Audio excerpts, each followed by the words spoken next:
Todo comenzó con un sobrebordeado de oro. Mi nombre, escrito con la letra de Ana, todavía haciendo un bucle en la G como cuando estaba en cuarto grado, reposaba solo en el buzón. Dentro había una invitación formal.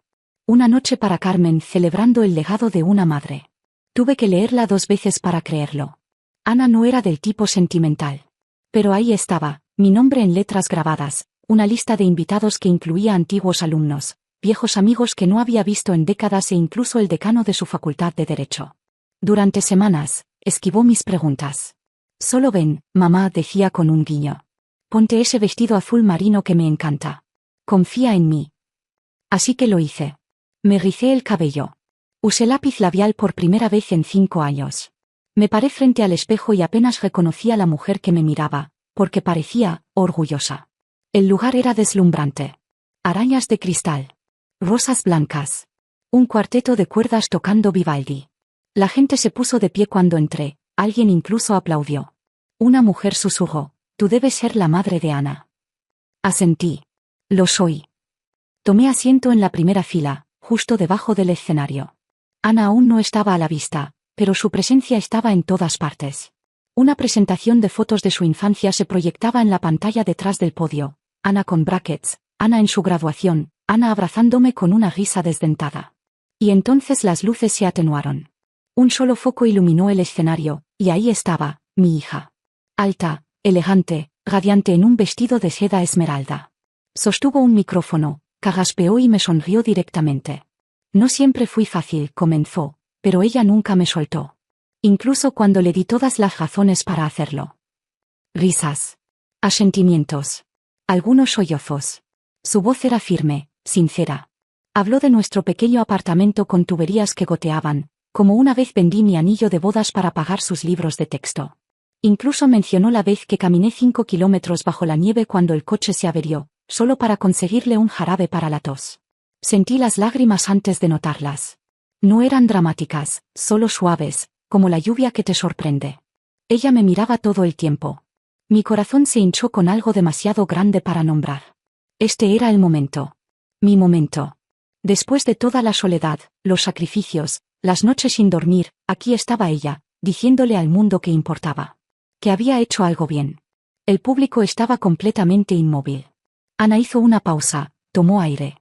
Y entonces, dijo algo que nunca olvidaré. Recuerdo la primera vez que la vi. Envuelta en una manta estándar del hospital, apenas del tamaño de mi antebrazo, con un mechón de cabello oscuro y pulmones que podían sobresaltar a Dios. Me la entregaron como si fuera un trámite. Sin flores. Sin familia esperando. Solo silencio, y el crujido de los formularios. Era una adopción cegada. No me permitieron saber mucho, solo que la madre biológica era joven y no podía quedársela. Sin fotos. Sin cartas. Sin promesas. Solo la niña. Ana. Llegó a casa conmigo un martes lluvioso. El mundo era gris, y juré que tomó color cuando la puse en la cuna que había pasado semanas armando.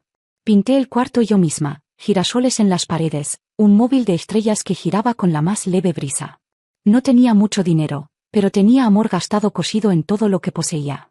La sostenía cada noche como si estuviera hecha de aliento y porcelana, y susurraba lo mismo una y otra vez. Tú eres mía. Eso es todo lo que necesitas saber. Nunca le dije que era adoptada. No porque quisiera mentir, sino porque temía que la verdad nos robara algo. ¿Y si no me amaba igual? ¿Y si buscaba y encontraba a alguien que pudiera darle más? ¿Más respuestas, más historia, más sangre? Así que la crié con todo lo que tenía. Inventé nanas. Horneé magdalenas para cada cumpleaños, incluso los que dejó de invitarme. Pasé noches aprendiendo álgebra solo para ayudarla con los deberes, y salté comidas algunas semanas para comprarle su vestido de gala. Cuando se raspaba la rodilla, besaba la sangre como si fuera un ritual. Nunca le faltó amor, no de mí. Era curiosa, incluso de pequeña. Siempre haciendo preguntas. Siempre necesitando saber cómo funcionaban las cosas, de dónde venían. A medida que crecía, las preguntas se volvieron más afiladas. ¿Tengo tus ojos? ¿Por qué no tenemos fotos de bebé antes del primer año? ¿Por qué no me parezco a la familia de papá o la tuya? Yo esquivaba. Reía. Cambiaba el tema a la universidad, a los libros, a cualquier otra cosa. Una vez, cuando no lo dejaba pasar, la miré a los ojos y dije: Tú eres mía. Eso es todo lo que necesitas saber. Dejó de preguntar después de eso. Pero lo veía en ella, momentos silenciosos de distancia. Cuando otras chicas presumían de álbumes de bebés, Ana se callaba. En el Día de la Madre, escribía tarjetas preciosas, pero nunca decía las palabras en persona. Los abrazos se hacían más cortos. Las llamadas, menos frecuentes. Pensé que eran dolores de crecimiento. Una hija alejándose mientras construía su propia vida. Pero ahora, mirando atrás, veo las señales. Veo la búsqueda. El lento desmoronamiento que no quise admitir. La crié para que fuera curiosa. Solo no esperaba que su curiosidad me entregara. Ana estaba en el centro del escenario, vallada en luz dorada. El silencio en la sala era denso, no incómodo, sino reverente. Todos los ojos en ella, y los de ella en mí. Sostenía el micrófono con ambas manos. Noté que temblaban un poco, y por un momento, pensé que eran nervios. Pero luego sonrió con esa sonrisa suave y privada que solía darme de niña, cuando se metía en mi cama tras una pesadilla y decía, no te preocupes, mamá. Estoy aquí. No siempre fui fácil, comenzó, repitiendo las mismas palabras de antes. Rompí toques de queda, cerré puertas de golpe, una vez le dije que la odiaba, solo porque no me dejó usar delineador para ir a la escuela. La sala rió.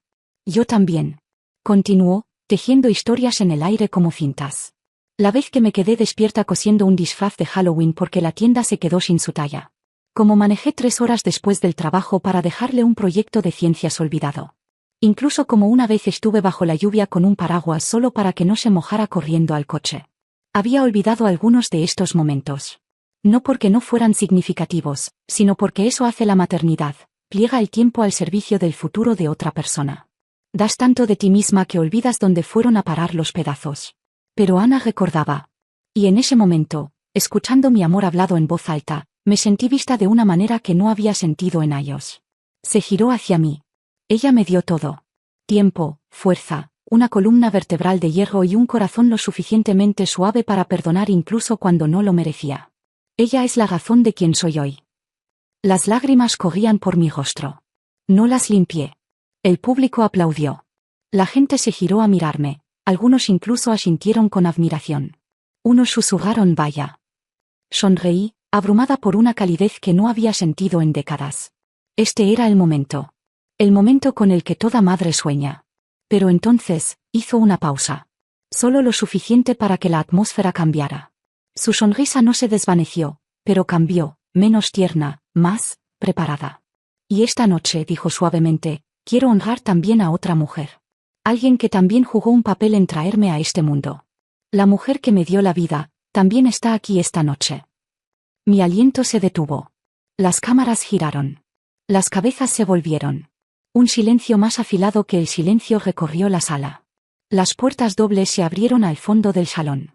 Una mujer entró, elegante, compuesta, con la barbilla alta como si perteneciera allí.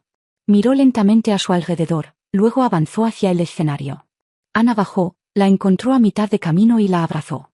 El destello de las cámaras explotó. La gente jadeó. Algunos susurraron. No escuché las palabras. Mis oídos estaban llenos de estática, mis manos heladas. No podía moverme. No podía parpadear. Nunca la había visto antes en mi vida. Pero no necesitaba un nombre para saber quién era. Isabel. Y así, de repente, me convertí en una invitada en mi propio homenaje. No me moví. No podía. Mis piernas se sentían cementadas al suelo, como si ponerme de pie rompiera el hechizo que acababa de lanzarse. A mi alrededor, la gente se movía inquieta en sus asientos, insegura de si aplaudir, levantarse o quedarse en un silencio atónito. El cuarteto de cuerdas comenzó a tocar de nuevo, notas suaves e inciertas tratando de reparar lo que las palabras habían destrozado. Ana seguía abrazándola. Isabel. La mujer que ahora sabía que debía haber llevado a Ana al mundo, y la dejó atrás. La forma en que su mano descansaba en la espalda de Ana, casual, posesiva, hizo que la bilis subiera a mi garganta. Miré a Ana, deseando que me mirara, que ofreciera alguna señal, algún hilo de reassurance de que no acababa de ser descartada frente a 200 personas. Pero no quiso encontrar mis ojos. Caminaron juntas fuera del escenario, sonriendo como si nada sísmico hubiera ocurrido. Un reportero tomó una foto. Alguien susurró, qué hermosa reunión, y escuché a otro decir, esta debe ser su madre biológica. Como si yo fuera el secreto. como si yo fuera el error que acababan de corregir. Me senté sola mientras el programa continuaba. No recuerdo los discursos que siguieron. No recuerdo qué sirvieron de postre. No recuerdo cómo llegué a casa. Pero recuerdo el sonido de mi propia respiración, superficial, irregular, como si intentara evitar desaparecer por completo. En casa, me arranqué el vestido, lo tiré al suelo como si me hubiera traicionado. Me paré frente al espejo, mirando a la mujer que acababa de ser borrada en tiempo real. Rímel corrido. Cabello deshecho. Corazón en pedazos en la alfombra de ese salón de baile. Me senté al borde de la cama y abrí mi teléfono. Mis dedos se movieron por instinto, tocando el perfil de Ana. Y ahí estaba. Una foto, ella e Isabel, brazos entrelazados, sonrisas demasiado perfectas. Con un título en palabras audaces y sentidas. Esta noche fue el comienzo de algo que nunca pensé posible. Por fin la encontré. La que me dio la vida. Y la mujer a la que estoy orgullosa de llamar, mamá, corazón amarillo. Sin mención de mí. Ni un agradecimiento. Ni siquiera una mentira para suavizar el golpe. Miré la pantalla hasta que la luz se volvió borrosa. Luego lancé el teléfono al otro lado de la habitación. Golpeó el tocador, cayó al suelo con un ruido sordo que se sintió demasiado suave para lo que necesitaba. No hubo llamadas. No hubo mensajes. No hubo explicaciones. Solo silencio. Y esa publicación. Esperé. Un día. 2. Una semana. Me dije que necesitaba tiempo. Que esto era solo conmoción, confusión, emoción. Pero cada día que pasaba se sentía como una palada de tierra sobre algo enterrado. Sobre mí. Había pasado una vida construyendo recuerdos, alimentando sueños, enseñándole a caminar, a hablar, a luchar por sí misma. Cosí sus disfraces, me quedé despierta durante sus fiebres, aplaudí más fuerte que nadie en sus graduaciones. Le di amor de formas que no tenían nombre, ni manual, ni requisitos, solo instinto. Y con una sola frase. Ella reescribió todo. Por fin la encontré. Como si yo hubiera sido la que estaba escondida. Me recosté en la cama, demasiado cansada para llorar, demasiado herida para gritar. El dolor era demasiado profundo, demasiado antiguo, demasiado familiar. Le di una vida. Ella me dio un salto de línea. 3 años. Eso es lo que ha pasado desde que escuché su voz. Desde esa noche cuando los aplausos ahogaron todo lo que pensé que éramos. Sin mensajes. Sin cumpleaños. Sin llamadas en el Día de la Madre. Ni siquiera una de esas tarjetas de Navidad educadas que la gente envía por obligación. Silencio. Del tipo que crece dientes. No me mudé de ciudad. No cambié de número. Ella sabía dónde vivía. Conocía el crujido de mi porche. La pintura desconchada en mi buzón. Pero nunca regresó. Encontré otras formas de llenar el tiempo. Me ofrecí como voluntaria en la biblioteca local, colocando libros que olían a mis 20, papel, polvo y sueños olvidados. Ayudé a niños con su lectura. Algunos me recordaban a Ana, con sus ojos grandes y preguntas interminables. Sonreía cuando podía. Fingía estar bien cuando no podía. En casa, todo seguía igual. Las cortinas, la tetera, la foto de Ana de bebé enmarcada en mi mejita de noche, su pequeño puño alrededor de mi dedo, su rostro acurrucado en el sueño. Nunca la moví. No podía. La desempolvaba cada mañana como si fuera sagrada. A veces soñaba que regresaba. Un golpe en la puerta. Lágrimas en sus ojos. Lo siento, mamá. Pero siempre llegaba la mañana. Y con ella, el silencio. Entonces, una tarde, cerca de la hora de cierre en la biblioteca, dejé caer una pila de libros y me agaché a recogerlos. Una revista brillante había caído de un expositor cercano. La alcancé, automáticamente, sin cuidado, y me congelé. La portada era inconfundible. Ana. Estaba de pie junto a Isabel, ambas en abrigos beige a juego, ambas brillando como si el mundo les perteneciera. Ana tenía una mano descansando en un vientre redondeado. Un titular curvado sobre ellas. Milagros modernos, reunidas, empoderadas, esperando. No podía respirar. Mis rodillas cedieron, y tuve que sentarme en el suelo como una niña perdida en un centro comercial. Mi Ana. Embarazada. Radiante. Una mujer a su lado que parecía haberlo ganado todo sin el esfuerzo. Compré la revista. No sé por qué. Leí cada palabra. Isabel fue citada extensamente. Ana también. Pasé tanto tiempo preguntándome quién era. Ahora, con mi mamá a mi lado, finalmente me siento completa. Ahí estaba de nuevo. Esa palabra. Mamá. Como si siempre hubiera pertenecido a una sola persona, y no era yo. El artículo no me mencionó. Ni siquiera de pasada. Había sido eliminada de su historia de origen como un error tipográfico que alguien tuvo el buen sentido de borrar. Esa noche, me senté junto a la ventana con una taza de té frío, observando cómo la luz de la luna se extendía por la alfombra. Me pregunté si alguna vez le contaría a su hijo sobre mí. Si mi nombre siquiera existiría en ese próximo capítulo. Me dije que lo dejaría ir. Que ya no tenía derecho. Que el amor no garantiza permanencia. Pensé que nunca volvería a saber de ella. Pero esa noche de invierno, el timbre sonó. El timbre sonó a las 9:12 de la noche en una noche en que incluso el viento parecía querer morder. Estaba tomando manzanilla tibia, envuelta en el mismo chal de punto que usaba todas las noches, cuando el sonido resonó por el pasillo. Dudé. Nadie visitaba tan tarde, especialmente no durante una tormenta de nieve. Parte de mí se preguntó si lo había imaginado, si el dolor podía crear fantasmas con dedos. Pero sonó de nuevo. Corto. Afilado. Abrí la puerta y olvidé cómo respirar. Ana estaba allí, temblando, su abrigo cubierto de copos de nieve que se aferraban a sus pestañas como pequeñas mentiras blancas. Sus ojos estaban hundidos por el agotamiento, pero inconfundibles. En sus brazos había una niña, no mayor de 2 años, ojos grandes, rizos salvajes, aferrando un conejo de peluche como si su vida dependiera de ello. «Hola, mamá», dijo Ana suavemente. Su voz se quebró a la mitad de la segunda palabra. Mi agarre en la puerta no se aflojó. La miré de arriba abajo. Estaba más delgada. Más pálida. No elegante como antes, sino deshecha, como alguien que se había quedado sin lugares a donde correr. «Está dormida», susurró, señalando a la niña. «¿Podemos entrar?» Me hice a un lado. El calor de la casa corrió a recibirlas como si también hubiera estado esperando. Las llevé al salón sin decir una palabra. Ella acostó a la niña en el sofá, cubriéndola suavemente con una bufanda de su propio cuello. Luego se giró hacia mí, frotándose las manos. «Isabel murió hace 6 meses», dijo en voz baja. «Cáncer. Rápido». Asentí, aún en silencio. «Y Diego se fue. Dijo que no se apuntó para este tipo de duelo. No lo culpo». Crucé los brazos. «Entonces ahora vuelves». Ella se estremeció. «Lo sé. Sé que no lo merezco. Pero no sabía a dónde más ir». Nos sentamos en la mesa de la cocina. Preparé sopa, no por sentimentalismo, sino por costumbre. El silencio entre nosotras era denso. Pesado con todas las cosas que no había dicho. Las disculpas que no había ofrecido. El amor que había redistribuido como si fuera algo que pudiera regalarse de nuevo. «También es tuya, en cierto modo», dijo finalmente, señalando a la niña dormida. «Se llama Clara». «Tiene tus ojos», murmuré. Se me escapó antes de que pudiera detenerlo. La voz de Ana tembló. Cometí un error. Dejé mi cuchara. La miré directamente a los ojos. «No solo borras a alguien y luego lo vuelves a dibujar, Ana. Así no funcionan las personas. Así no funcionan las madres». Sus labios se abrieron, luego se cerraron. Bajó la cabeza. «Lo sé». Y entonces lloró.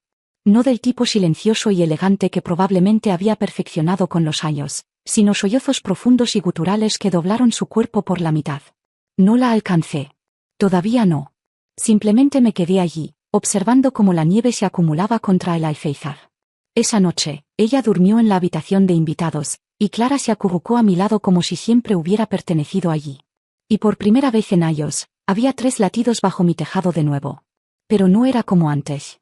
Esta vez, mantuve un ojo abierto. Las mañanas son más silenciosas ahora. Clara se despierta antes del sol, se sube a mi cama sin hacer ruido y se acurruca en el espacio bajo mi brazo como si siempre hubiera pertenecido allí. Huele a leche tibia y champú de vainilla. A veces, tararea en sueños, pequeñas melodías inconscientes que se envuelven alrededor de mis costillas y me mantienen quieta. Ana también sigue aquí. Se levanta tarde, cansada de la manera en que solo una hija en duelo y madre primeriza puede estarlo. No dice mucho, pero a veces cocina. Lava los platos sin preguntar. Deja notas dobladas con pequeñas disculpas que no dicen lo siento pero lo dicen todo. Ya no hay discursos. Ni público. Solo días que se desenvuelven, comunes y reales. Hemos creado un ritmo con cosas pequeñas. Clara y yo visitamos la biblioteca todos los jueves. Ella arrastra una pequeña bolsa detrás de sí, insiste en sacar más libros de los que puede llevar. Los bibliotecarios ahora me llaman abuela. No los corrijo. Una tarde, Un vecino que pasaba por la puerta se detuvo mientras Clara jugaba en el patio. ¿Es tuya?, preguntó, con ojos cálidos de curiosidad. ¿Hija o nieta? Miré a Clara, barro en las rodillas, diente de león en el cabello, y sonreí. Es la parte de mí que sobrevivió al silencio. Esa noche, después de que Clara se durmiera con un crayón aferrado en la mano y Ana estuviera doblando ropa en el sofá, abrí mi viejo diario. El que no había tocado en años. Las páginas olían a polvo y memoria. Escribí lentamente, dejando que cada palabra me encontrara. Ella me borró de su historia frente a todos. Pero la vida me dio un segundo borrador, escrito a mano en dedos pequeños y pegajosos. Sin público. Sin aplausos. Solo esta niña que me llama Mimi, y envuelve sus brazos alrededor de mi cuello como si supiera que nunca debí ser olvidada. Cerré el diario y apagué la luz. Por mucho tiempo, pensé que ser borrada significaba el final. Pero ahora veo, algunos nombres no necesitan ser gritados desde escenarios para ser escritos en piedra. Se susurran a la hora de dormir. Se murmuran en gratitud somnolienta. Se garabatean en crayón en el último espacio en blanco de una vida. El mío está ahí.